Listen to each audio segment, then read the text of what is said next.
Hello, everybody! I am Nathan Song Snob, and you are watching Song Snob Reacts.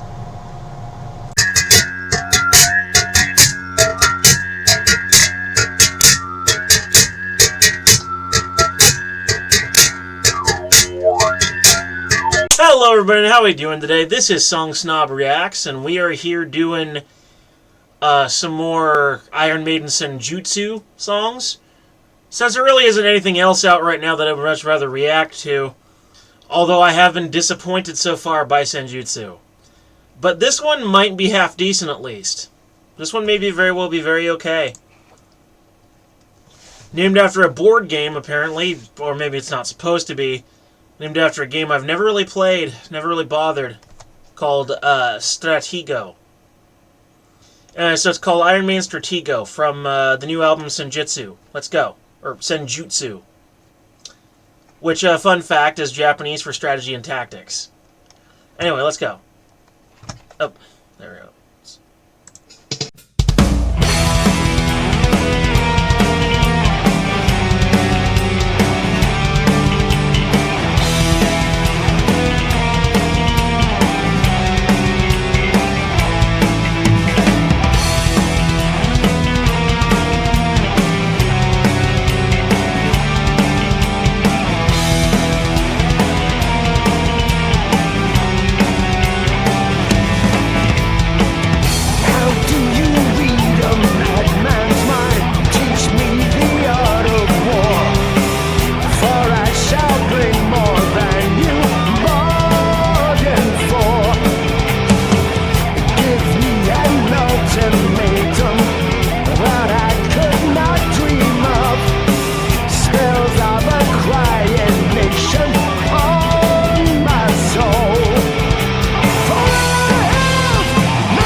Solid. 3 out of 5. 3 out of 5 monocles. Very nice. Yes. Very, very, very good. Pretty solid. And you know, there's a kind of a creepy graphic in the video version. There's no official music video, but there's this creepy graphic where it's like Samurai Eddie on a red flag, and the flag's waving. But somewhere in the flag waving, the eyes blink, and it looks really like, it's a possessed flag. It's like, I don't normally respond very much to those sorts of things, but the graphic itself is actually quite creepy. But yeah, this song was good. I really liked the keyboard sound in the background. Actually, I kind of wish it was a little higher up in the mix, but it was sort of a beep beep beep beep beep beep, kind of the sharp, shrieky, almost violin-like sound. I actually really liked it.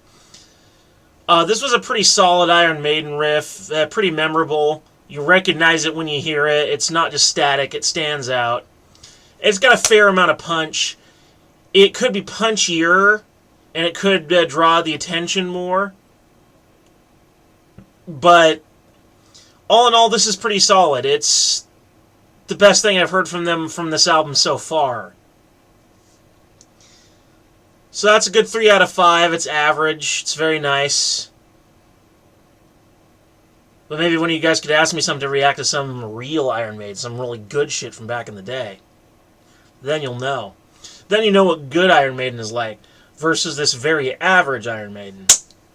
Mind you, I would say that Bruce sounds pretty amazing for a guy who literally recovered from throat cancer.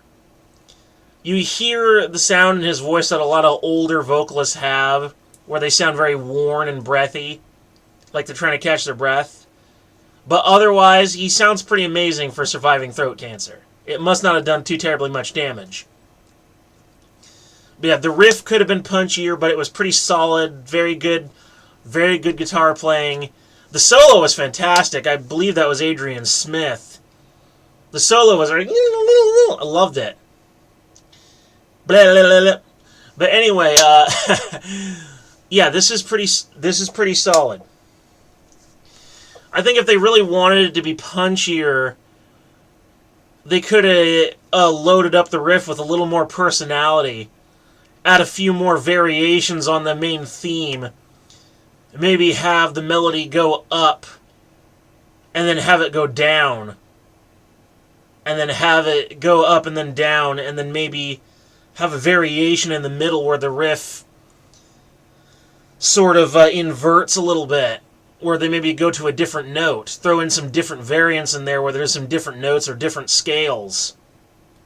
So you're like, oh, wait a minute, the riff went up that time, but now it's kind of gone in more of the middle. Maybe not as high, or maybe it goes even lower. Kind of a da-da-da-da, da-da-da, and then da-da-da, da-da, something like that. You know, so that's not actually what the riff was. That's just like a simple variant, something like that to vary it up and make it more interesting. They could have stood with that. They also could have put a little more energy into it, because it feels very low energy. Very low key. It needs more energy. And maybe if you increase the tempo or the volume on this one, I think it could be nice and punchy, you know? Punchy. That'd be fantastic. But as it is, it's not a bad song. It's not a bad song. It's just very average for them. And maybe that's just what they are now. So anyway, without further ado, let's take a look at the lyrics. So, how do you read a madman's mind? Teach me the art of war, for I shall bring more than you ever bargained for. Well, yeah, I mean, when you mess with the bull, you get the horns, right? Sometimes your opponent in war is way tougher than you ever imagined. Sometimes they project an exterior of weakness in order to draw you in. But how do you read the mind of a madman? Well, you can sort of read the mind of someone who's more or less sane, but someone who's not truly sane, someone who's a little out there, someone who might want to do a little blah, blah, blah, blah. There really is no reading the mind of a madman. That madman can teach you the art of war to some extent, but it's a madman's war. It's going to be a little crazy and a little unhinged. Sort of like learning how to wrestle from Mick Foley. Or learning inventing from Nikola Tesla, because he was a little on the fringe of sanity as well. And it got worse the older he got, you know. Tesla went a little unhinged. Give me an ultimatum that I could not dream of. Spills of a crying nation upon my soul. Well, yeah, when you hear a nation crying, not in the literal sense, but people crying out for because of some crisis or some tragedy, and you fear the spills, you know, that blood on your hands, or just wanting to help out the tragedy and can't do anything about it. And it weighs heavily on your heart. This is some pretty heavy stuff they're talking about. An ultimatum that you could not dream of. Well, there's lots of different kinds of ultimatums.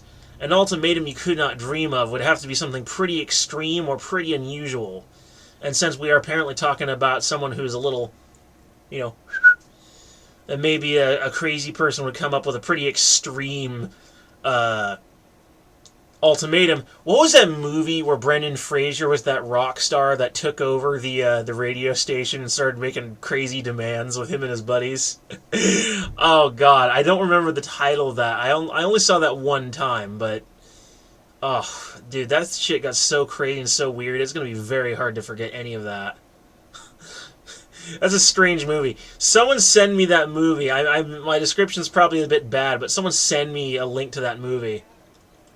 At least a synopsis. That remind me of the title. It says Brendan Fraser takes over a radio station because he wanted to be a rock star, but nobody wanted to hear his music. So he takes over a radio station with him and the rest of his band, and they start trying to send their music through the radio airwaves. And when they couldn't, then the police are surrounding the place, and they're making all sorts of crazy demands. You know. Anyway, for I have not a mortal soul that you already know. Look at my eyes, there's no surprise. So you have no soul. You're a soulless creature. You're a vampire, a zombie, some kind of undead thing. Or maybe you just mean that you've killed your conscience. Yeah, maybe more like killed your conscience through endless warfare. You feel nothing. You're completely calloused.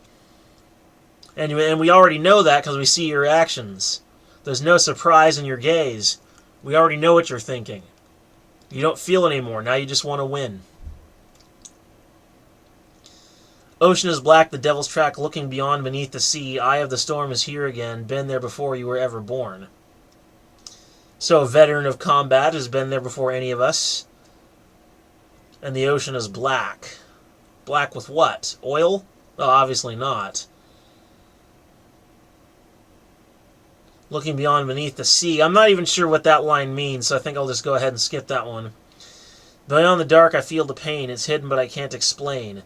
Across to bear a heavy faith my sorrow whispers time again.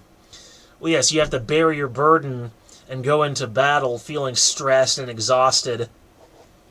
You know, and it can be crippling carrying some burdens for some people. Needless to say, this is why many soldiers walk away from battle with things like PTSD. Is the burden of warfare and all the stress, and then they come home and every time they hear fireworks on like the 4th of July, they think a bomb's going off.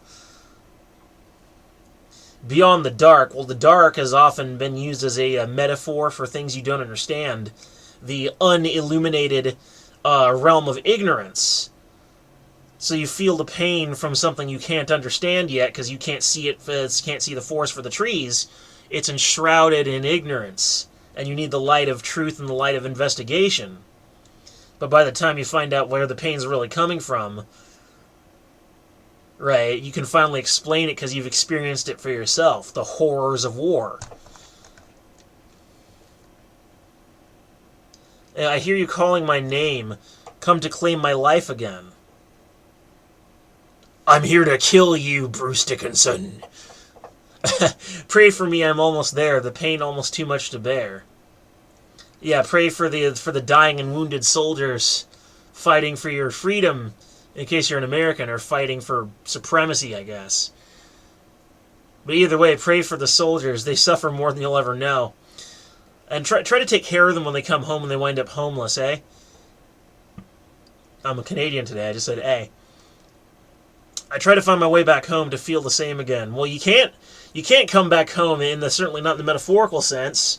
You've just went through a life-changing experience, and you can't come away from that the same person you were before. You can't feel the same again. The voice of nothing listened far too long. These lyrics are amazing. Wow. The voice of nothing. So you're listening, but you can't hear, and you've listened for too long and wasted your time on it. Little by little, eat away. I think I've lost my mind. Too late to change now what I left behind. Yep, that's just a little more clarity on the previous line.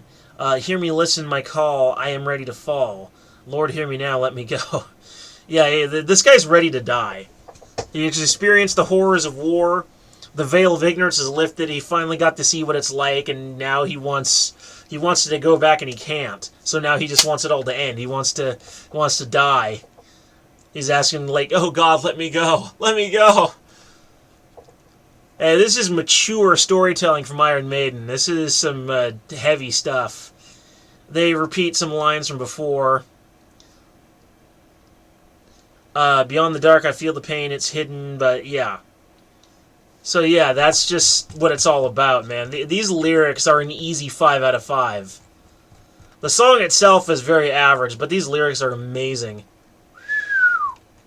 So 3 out of 5 on the song itself for lack of punchiness. It does not do much to draw attention. It needs more variation and more depth to the riff. It's very dull. There's tons of Maiden riffs that sound like this. It's got some good energy. It's got a good head-banging rhythm. But it's very like stereotypical Iron Maiden. It needs more personality and it needs more punch. And that's what it's lacking. Otherwise, very average song with some amazing lyrics. In fact, I think the melody is kind of unworthy of a song with lyrics this good. But that's just my opinion. You don't have to listen to me. Although I wouldn't blame you if you decided to. No, you should totally listen to me. I'm an expert. No, just kidding. I ain't no expert. Blah, blah, blah, blah. Anyway, so yeah, there you go. That's Iron Maiden Stratego. It's definitely better than Hell on Earth, that's for damn sure. Not everything bearing that title has to suck, though. Play yourself some Doom 2. You won't be disappointed. Like, if you want to play the classic Doom trilogy, Doom 2 is the one that is going to test your abilities the most. And for that, you're going to need some Stratego. Go play some Doom 2 to Iron Maiden. Anyway, that's about all. Tschüss. Peace.